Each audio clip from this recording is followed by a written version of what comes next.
Good morning, friends. Mark Holmes here with my buddy. Oh, Joe Boo's still outside. He's already got his game face on.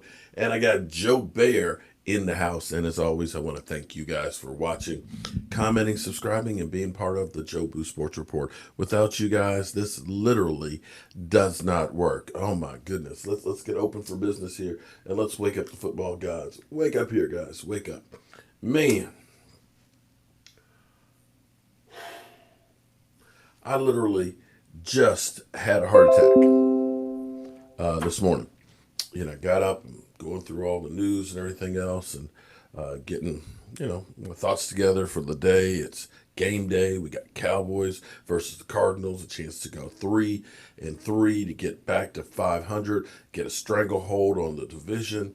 I've gotten over, Dak Prescott getting injured last week. We got the good news about so far, so good. No infection with the wound from the surgeries and the surgery that happened. And the Eagles lost. It's a great day for the Cowboys. The Giants finally got their first victory. And Washington, well, they got balls. Washington has balls. They had an opportunity to tie the game and decided, you know what, we're going for the jugular. We're going for the win. All hell be damned. We're going for it. And they didn't get the 2-point conversion that would have won the game.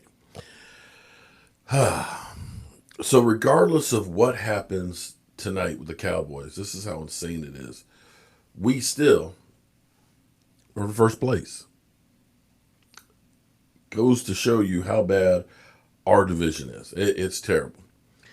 But as I was going through this morning, getting my thoughts together, I saw a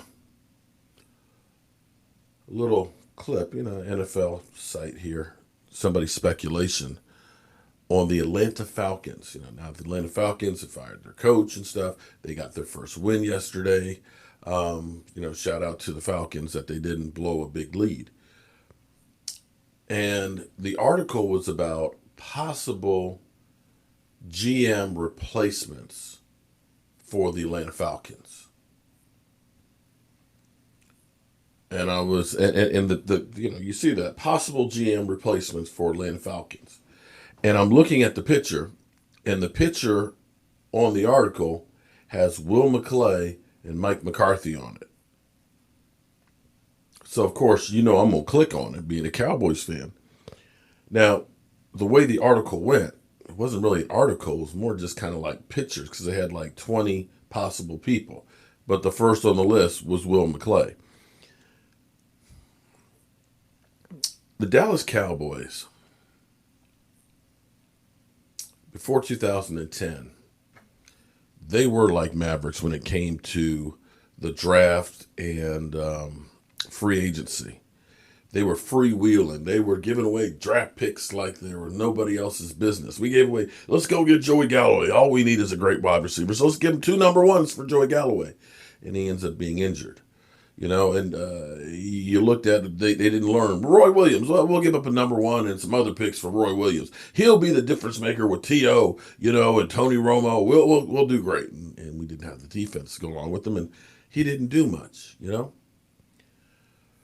We kept making all these crazy moves up and down the draft, Let's trade 2 number 1s. I'm sorry, our first and a second, and let's move up to get Morris Claiborne because they say he's the best defender in the draft, and you don't get value for it.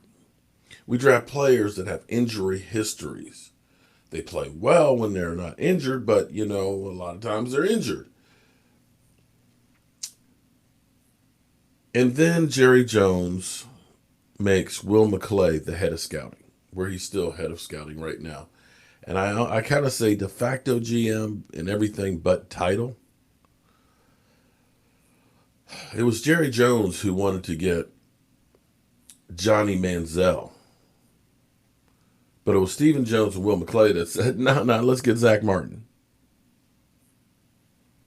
You can look at a lot of the problems the Cowboys have hasn't been so much drafting players and getting talent. They've done that. It's just a matter of they haven't been able to do anything with the talent. You can look at the amount of Pro Bowlers and the guys that have succeeded and succeeded elsewhere. It's not been a lack of finding players. It's been actually Will Mcclay. It's a matter of doing something with those. I've said for a couple of years that If we lose Will Mcclay, we're really screwed. Not that we're in great shape right now, but he's got an eye for talent. I still think part of the problems right now for the Cowboys is it hasn't been enough time for them to get themselves together. That things turn around. You can start to see last week a little bit of guys, Jalen Smith and D-Law getting the defense or being in positions to make plays and playing a little bit better. To me, a lot of times, what you see is confusion. And I'll give you an example. If you think back to when RG3's rookie year, he was playing incredible. It was a new offense that nobody knew anything really about, the pistol offense. And what happens after you have somebody new comes out, the defenses and their staffs pick it apart and they find ways to stop it. But RG3 running that pistol offense and having the run-pass options, I remember in the win or get in game, one of the best football players we've ever had in the Cowboys, DeMarcus Ware. RG3 comes outside and literally you see DeMarcus Ware just freeze. He didn't know what to do. Do I chase the quarterback? Do I go back in coverage? He hesitated. And RG3 just ran right past. And you said, what kind of effort is that? It wasn't about effort as much as it was, do I go for the quarterback and he throws the pass, or do I go drop in coverage and let him run? What do I do? And instead of not knowing what to do, you stood there froze. Looking back at a lot of the defensive plays, now some of it's poor tackling. Some of it's poor tackling. Some of it is somebody else is tackling. I'm just going to go ahead and stand back and let them finish it off. But some of that is hesitation because not knowing where to go. So I don't think it's a problem with personnel. I think it's just a matter of time. But Will Mcclay is a guy we really, truly need. And, for so many years, Jerry Jones has always said, I'm the GM. And Will Mcclay has said, I've got unfinished work here. I want to win that Super Bowl, which sounds great. But if you start thinking about opportunities where you could go and be the guy, the architect, have carte blanche to start all over and build, it's elevating yourself, your profile. At some point, you got to be worried about Will Mcclay. There's a lot of teams that look. You look at the Jets and the moves they've made. You don't think that they wouldn't like having a Will Mcclay? Because they've screwed up personnel-wise. You don't think that the Texans would look and say, maybe Will Mcclay wouldn't have traded DeAndre Hopkins for a running back. So that scared the bejeebies out of me today. I'm not going to lie to you. So I hope that Jerry Jones finds a way to keep him in Dallas and that we get together. And it's funny because, things change so quickly in the NFL. Last year, the Bears were not a good team. Right now, the Bears are winning games. Now, they got an easier schedule, but they're 5-1. We saw Aaron Rodgers look like straight butter in the first quarter, 10-0 lead, and see Tom Brady score 28 points in the second quarter and rout him.